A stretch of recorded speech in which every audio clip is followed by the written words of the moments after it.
Hey, good afternoon, everybody, and welcome into the Fantasy Roundup. I'm your host, Spencer the Guru Urquhart, live here from New Orleans. Appreciate all y'all tuning in throughout the state of Louisiana and throughout the country. I know we've got people from all over listening, so thank y'all very much for doing so. So we'll keep this one short and sweet. This is going to be a solo show. My co-host, Gabe Henderson, is on vacation, so he'll be back next week, but this one will be short and sweet. Just me going over a mock draft that we conducted last night, mock draft Monday. I got to go over that like we did a few weeks ago. Going to see how things have changed in the wake of the latest news of DeAndre Hopkins signing and the running back Saquon, Josh Jacobs, and Tony Pollard. None of them agreeing to new contracts. But yeah, so football right around the corner, y'all. Training camp starting next week. Veterans reporting, rookies reporting this week. So see how the Saints rookies do. But a lot of that's kind of behind the scenes, so we probably won't get a good idea about training camp till next week whenever the full team reports. So we'll have more on that then. But yeah, let's get into this show, y'all. Fantasy Roundup presented by Caesar Sportsbook. Make sure to sign up with Caesar Sportsbook if you're looking to get in on the sports betting action. Don't have a whole lot to play right now. I got some baseball games, though. Got a couple of daily best bets up on bet.NOLA.com for those interested in that. But yeah, we're going to go over this mock draft, talk about the latest developments, and also got some fantasy baseball talk for y'all. For those of y'all that like fantasy baseball, we've got some waiver wire additions and some trade recommendations for those looking to get their fantasy baseball teams set up for the stretch. And good afternoon. Yes. So yeah, it's going to be a good show here. Let's get it rolling. So, all right, so we'll kick it off with the headlines. DeAndre Hopkins, as I mentioned a while ago, signing with the Tennessee Titans, 2-year contract.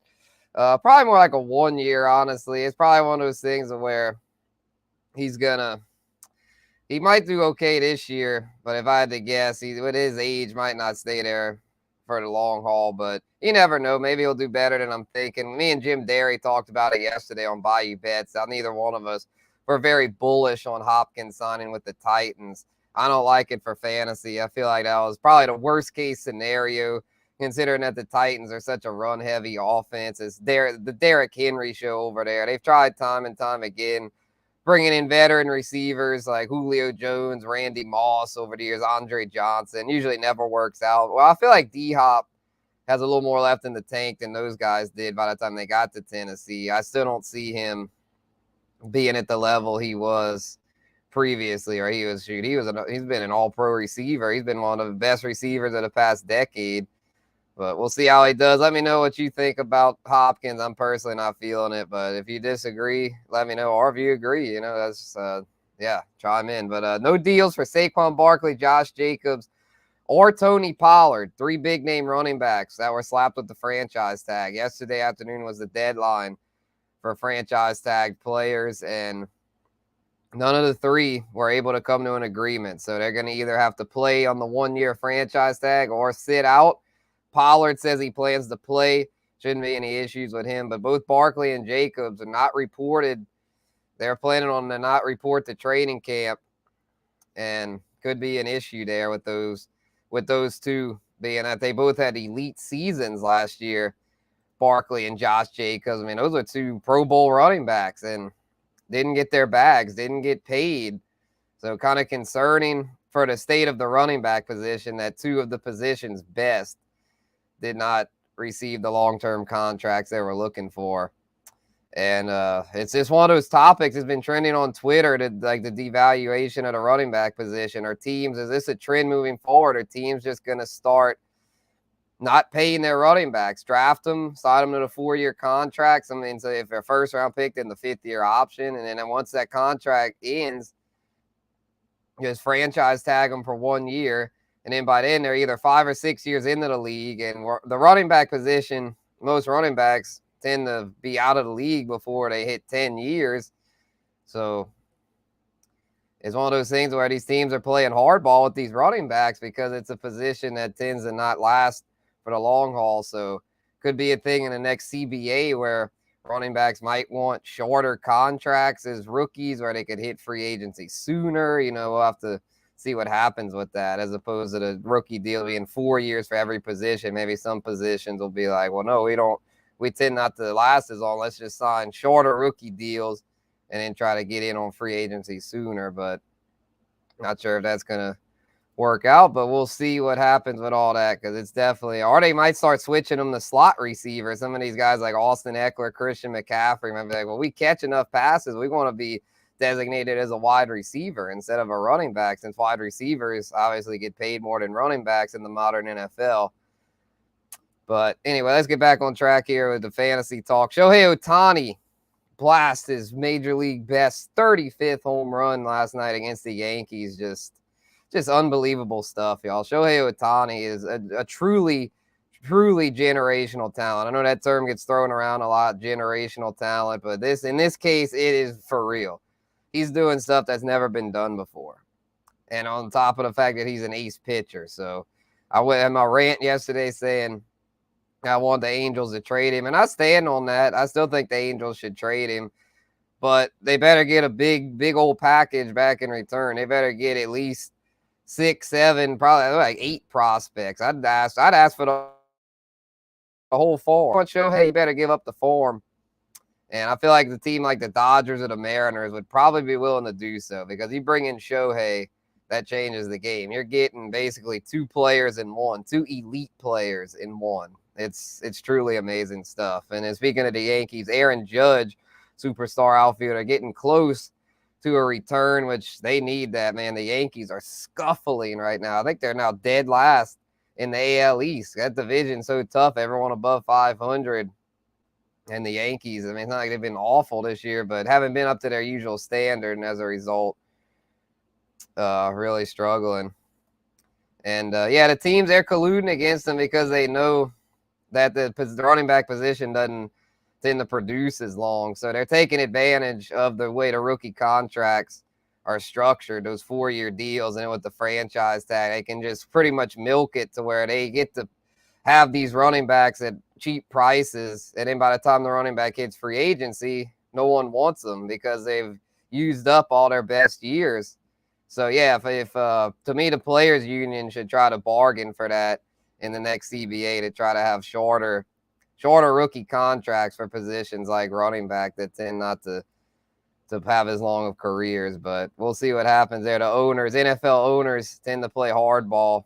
I feel like the NFL players probably tend to have the least friendly CBA as opposed to like NBA and MLB, where their players get fully guaranteed contracts. So that's going to be interesting to see if the NFLPA fights back. I think, though, the CBA doesn't come up for a while, so they're kind of stuck, I think, at least for the next 5 years or so. But we shall see when all that hits the fan. But anyway, let's get back on track here. Mock draft Monday from last night was a good one. Had 11 other Guru Nation members in there. Someone had to leave early, unfortunately, Team 7, but everyone else participated here and had really solid squads, I feel like. So let's go over them here real quick when we get to the fantasy baseball talk.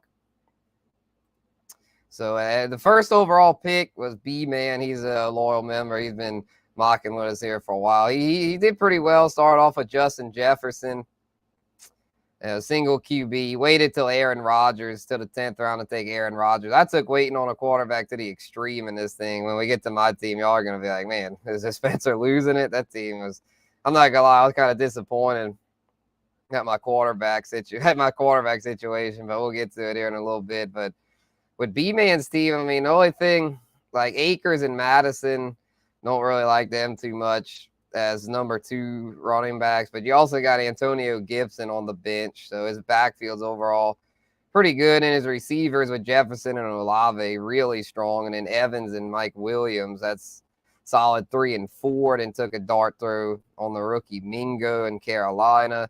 Then it's ironic he took Jordan Love to back up Aaron Rodgers.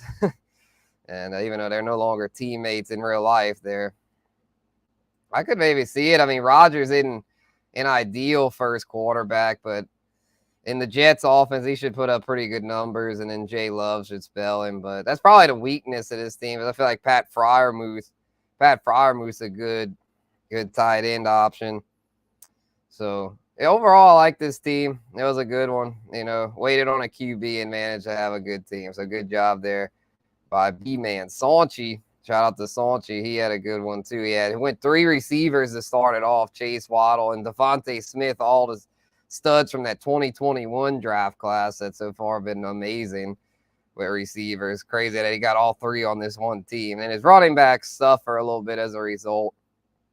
But his receiver position is so loaded. Then he's got Deshaun Watson and Kyler Murray, nice quarterback room. David Njoku, nothing special at tight end, but he's okay.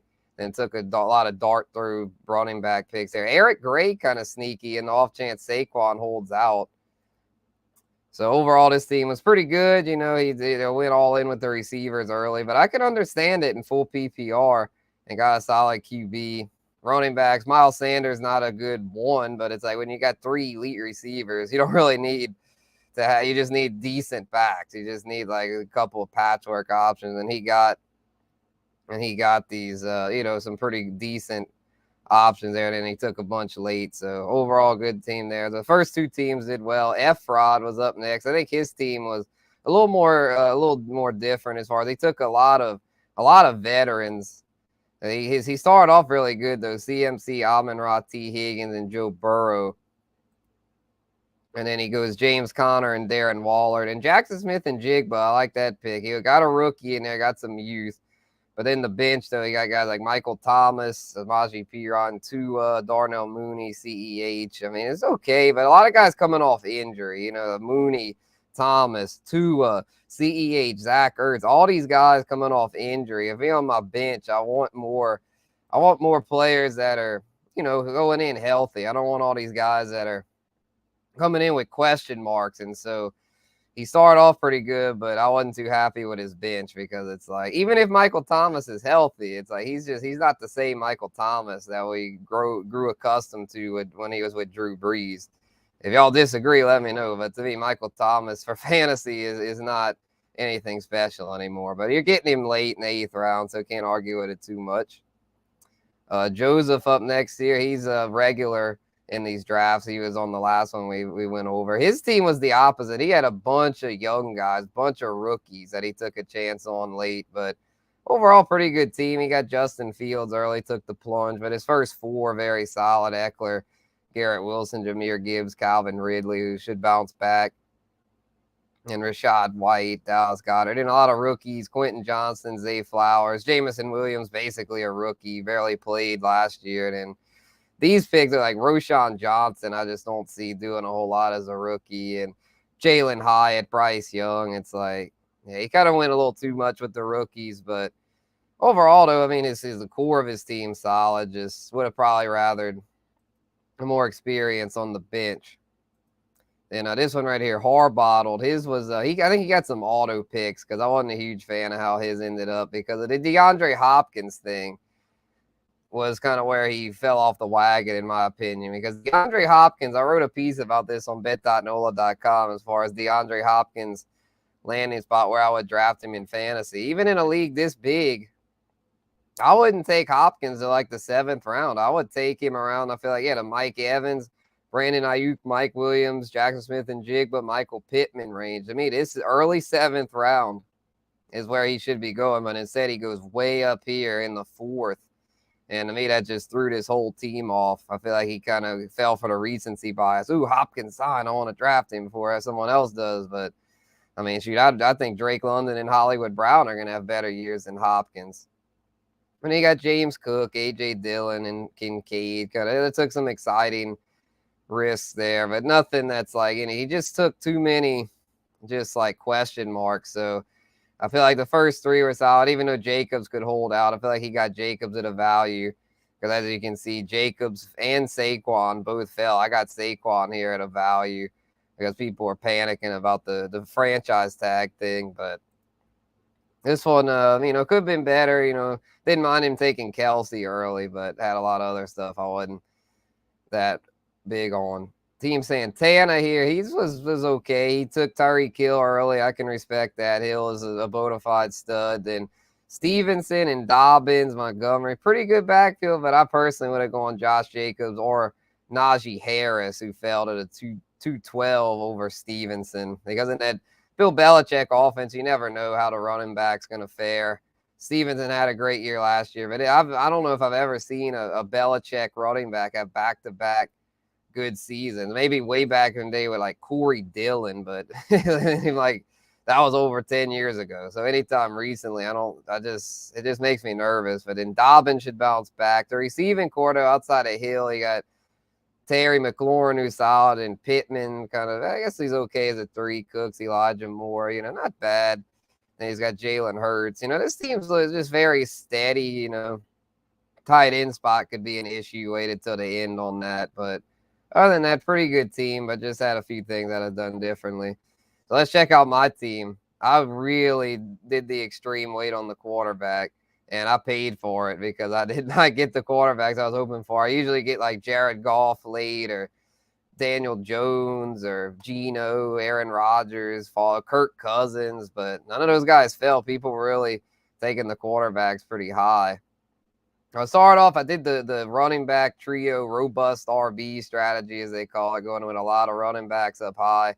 Bijan Robinson, I feel like I hadn't gotten Bijan on any teams yet, but to me, 8th overall is a good spot for Bijan because I think as a rookie, he might not do quite as well as some are thinking, but I think he'll do well enough to be worth a first-round pick in fantasy because he has that PPR upside of he can run and catch. He can catch passes too at an elite clip. So I feel like that all-around ability makes him worthy of a first-round pick. And then got Saquon, who had been going in the first, but because of the franchise thing where they're saying he, might not want to play on the franchise tag, people are concerned, and he fell here all the way past Jonathan Taylor, Nick Chubb, Derrick Henry, and Tony Pollard. Although, Tony Pollard's in the same boat, but Pollard's come out and said he's going to play, where Barkley, we don't know. But I was willing to take a chance on Barkley there. I think Barkley's going to play because he doesn't have leverage. The problem with guys like him and then Jacobs here, they don't have leverage. It's like, look at Le'Veon Bell. He thought he had leverage, and then he sits out. Steelers replace him with ease, and then he ends up signing with the Jets, and his whole career just fell off a cliff. So if Le'Veon Bell's an example, I feel like these running backs are not going to sit out. They're going to try. They're going to try their best to get leverage, but I don't think they really have any. So then I got Travis Etienne there. I felt like the value was so good there because like Jahmyr Gibbs went here at the 3-4. And Gibbs has a lot of upside, but he's only a rookie, where Etienne will be his 3rd year. And in a really good offense there in Jacksonville. Jim Derry doesn't agree. He thinks Jacksonville is very mid, which, they were at the beginning of last season, but they turned a corner down the stretch. Like, they really turned a corner. I remember that because I basically had given up on our little po' boy bet about the division, because I was high on them going into last year. We did like a little bet early on, but in mid-season, I was like, well, Jim, you got that in the bag. Jags stink, but they really turned a corner. Trevor Lawrence flipped a switch, and that was a different team. So Etienne in that system, I think, is a very strong bet to be a top 10 running back this year. And, getting him in the 3rd round, you top 10 running back, you normally have to pay at least, you look at the top 10 running backs. They all went here in the 2nd round. So I feel like Etienne was a bargain there. My receiving core suffered a little bit, though, considering I waited to take one until the 4th. Keenan Allen I took here, and then took Hawkinson. Felt like TJ Hawkinson was a really good value in the 5th.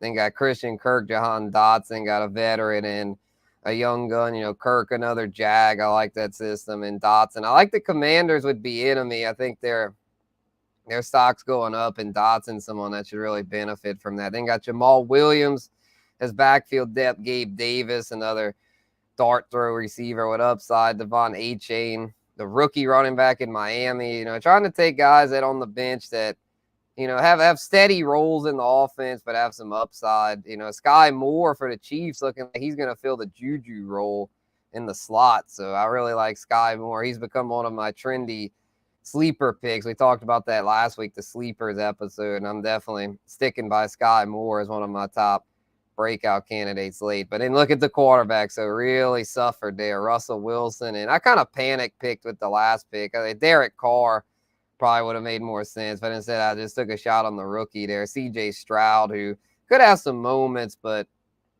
honestly, looking back on it, probably not the smartest pick. And then got Nico Collins as well. And what should be a much improved Texans offense. I'm definitely buying into the Texans being improved. I think they finished second in the AFC South. Everyone's back drinking the Titans Kool-Aid since they signed Hopkins, but I'm not really buying Tennessee even with Hopkins. I don't like Tannehill. I think Stroud as a rookie could like I said, he won't be that. He's going to have his growing pains, but I think he'll have enough good moments to where they'll be a solid team this year. Probably about 7-8 wins. Not a playoff team, but much improved with, I think, D'Amico Ryans is going to really work out well as their head coach. But actually, we just got some Saints news, y'all, about the rookies. A couple of rookie updates. A.T. Perry is headed to the PUP list, it appears. Not sure what's up with him. Doesn't say what the injury was for AT, the rookie out of Wake Forest. And then Kendre Miller, still dealing with the knee injury, expected to be played. Well, actually, he's been placed on it to begin camp. The non-football injury list. Okay,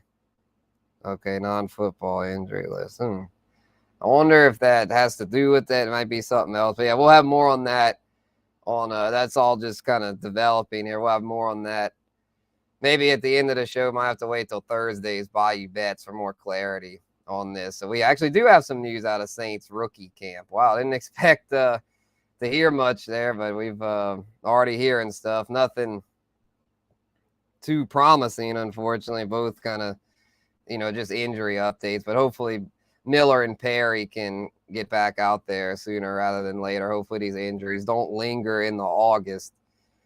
Let's see. Next team here has Stephon Diggs, and then they took Tony Pollard really early. Took Pollard over Saquon and Jacobs. So the franchise tag news, I think, kind of played a part in that. I think recency bias kind of swayed people there. Oh, Pollard's playing. Well, let me take him super early. But then they got Breece Hall late. Breece Hall is looking like might start the year off on the PUP.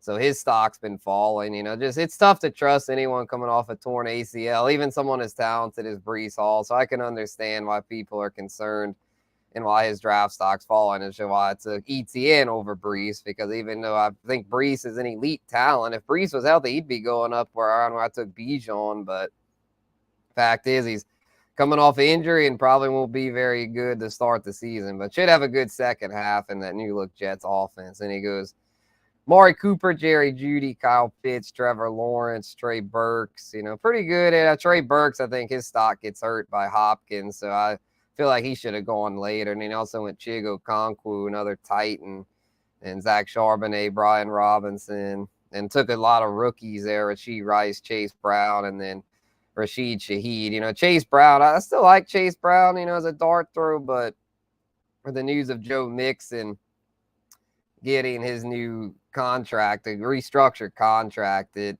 kind of hurts Chase Brown's potential for a breakout. And hello to you too, Jerry. Appreciate you tuning in.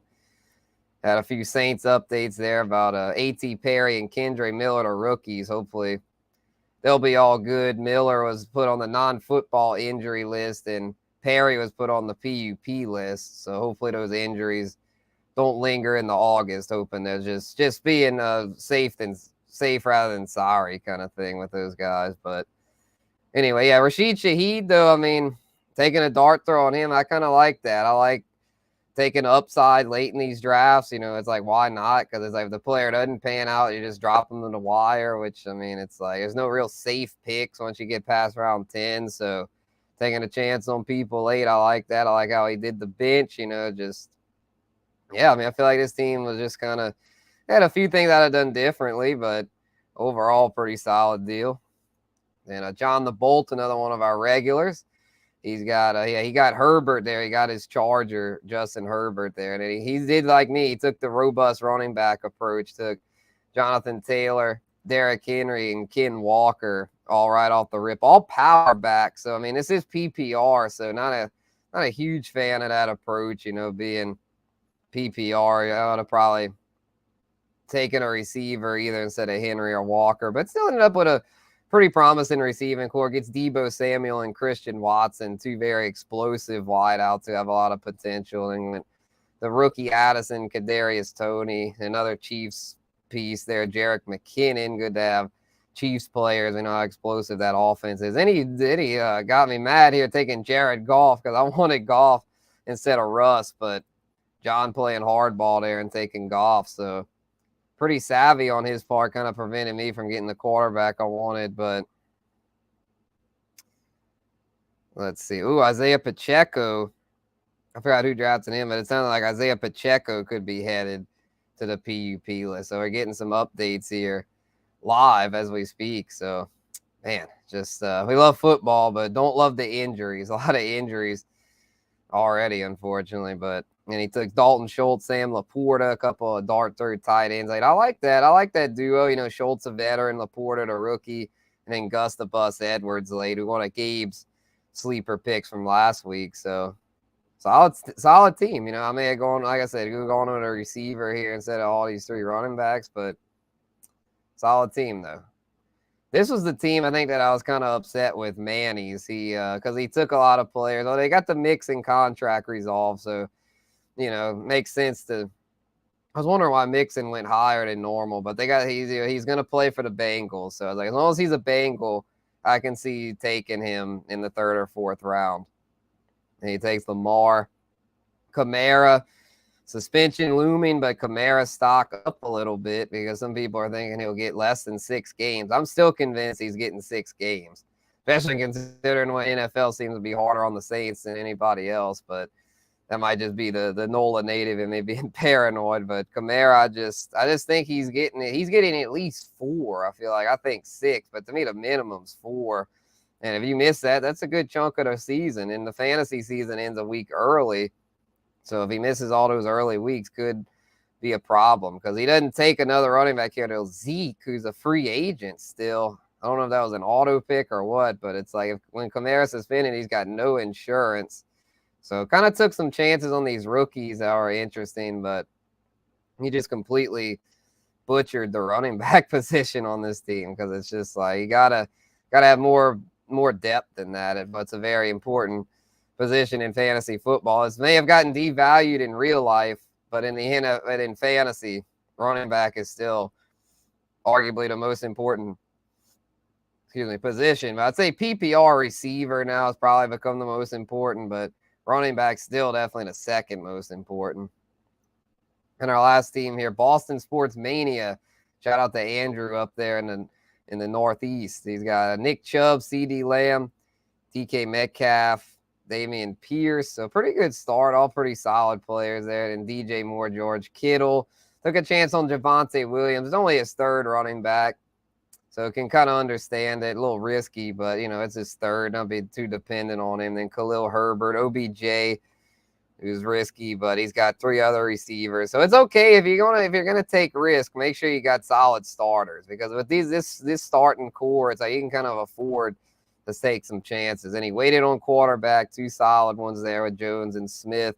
Then he took a couple of veterans there with Myers and Boyd, and took a shot on the rookie Tajay Spears late out of Tulane. So I like this team. I was very pleased with how Andrew drafted here. He's a regular of ours who I probably been getting on him the past few weeks as he's been trying these like kind of unconventional strategies. But this week I feel like his team was very spot on. So yeah, but it's all a matter of preference. You know, let us know your thoughts on who you think did well, who you think stunk. I mean, you feel free to roast my quarterbacks because Russ and CJ Stroud, not ideal at QB.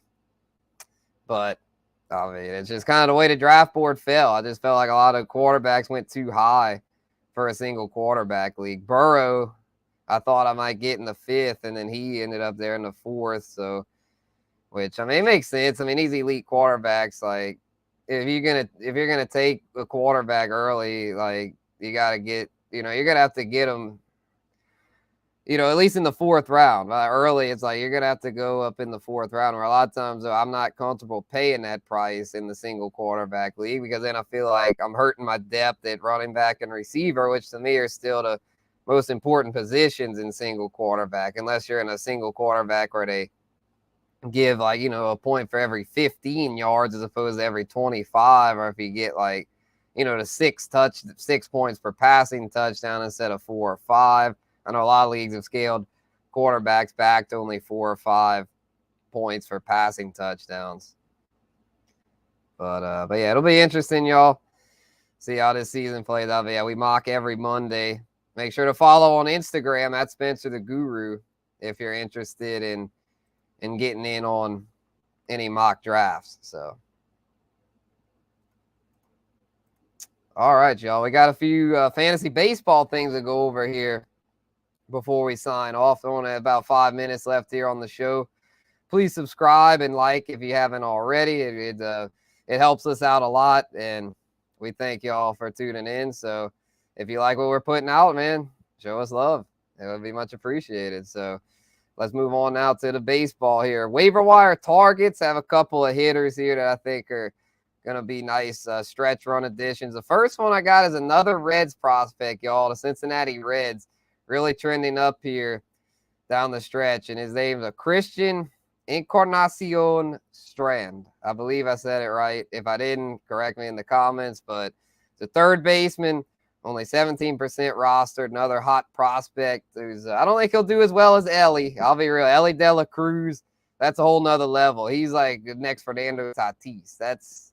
Don't expect Encarnacion Strand to be on that level. But that was his initial CES. Yeah, CES. We'll call him CES. I think CES, though, has a good skill set, and he'll be in that Reds lineup is really stacked right now. Put CES in there. He's going to put up numbers. So get him now before the cat's out the bag. And then Riley Green, y'all. Riley Green, Tigers outfielder. Tigers stinky lineup, not much production there, but Riley Green, someone that when he's out there, he puts up numbers, even in that bad lineup, because he steals bases too. He hits home runs. He's a good, complete player. He's battled injuries, but he's healthy now. So get him now. Again, you got to get these guys now before the mainstream gets to him. Because, for example, Ellie De La Cruz, probably like, oh, Ellie De La Cruz, he just came up. He's probably still out there in a lot of leagues. Hell no. Ellie De La Cruz is now rostered in over 90% of leagues. So if you didn't get Ellie De La Cruz, you're not getting him now. So get these guys now before they become big names. Got a couple of pitchers for y'all as well. Tariq Skubal for the Tigers, another Tigers player. I think the Tigers have a bright future. You know, their season's over as far as contending in 2023, but they've got a lot of promising pieces there in Detroit. And Tariq Skubal is one of those arms they've got he's got a young arm, and he missed the first half of the year. So he won't have to worry about an innings restriction in the second half. They're going to want to stretch him out. They're going to want to let him pitch to where he'll be ready in case they're a contender in 2024. So Tariq Skubal, y'all, go get him. They're going to let him pitch because they've got a lot of pitchers that have been pitching well. That there's now concerns that because they're hitting their career highs in innings, these young pitchers, there's concerns that they're going to get shut down the stretch. And so get a guy like Skubal who's should only keep going up. His stock should only keep going up here down the stretch because, like I said, the Tigers they have nothing to lose. They're trying to plan for next year, and they're going to want Skubal to get stretched out and be ready. So only 32% roster, go get him. And then for those needing a closer, y'all, Roldis Chapman. Probably thinking, man, Roldis Chapman, he's washed. He ain't what he used to be. Well, now that he's on the Rangers, Aroldis Chapman's in line for a lot of saves because it'll be a committee with Will Smith, but Chapman, in my opinion, is a superior option out of him and Will Smith, both veteran relievers, but I think Chapman's going to get a fine share of the saves there. And the Rangers, one of the best teams in MLB, I think Chapman's going to be in line for a lot of opportunity. He still strikes out batters at an elite rate. Aroldis Chapman is, like I say, he's back. Like he's not like back to being at the level he was a few years ago, but he still can generate swings and misses. He still has that elite velo to where on the Rangers, I think he's going to be a very valuable asset here moving forward. So get Chapman, another one now before people catch on.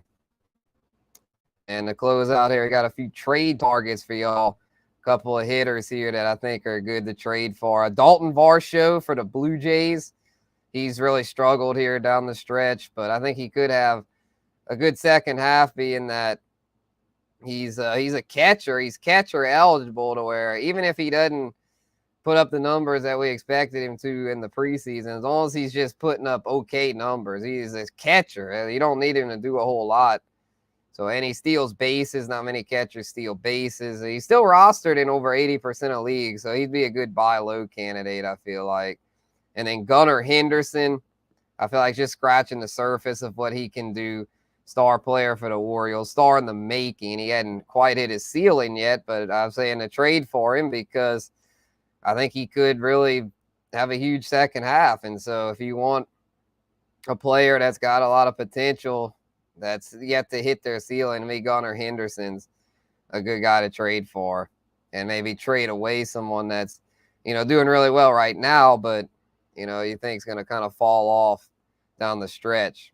And then from pitchers to target, got a couple of pitchers who aren't pitching in the majors right now, but I think could be really valuable in August and September. Hunter Green for the Reds. He's not expected to return until August. He's got a hip injury right now, but all signs are that he'll be ready in August. And I think when he does come back, he's going to be a valuable piece because the Reds lineup scoring and runs at such a high clip. He's going to get wins, and he strikes out batters. He's got elite stuff. He's a good strikeout guy to where you can get Hunter Green out. Someone's panicking. He's been injured. I'm tired of this. Get Green, buy low.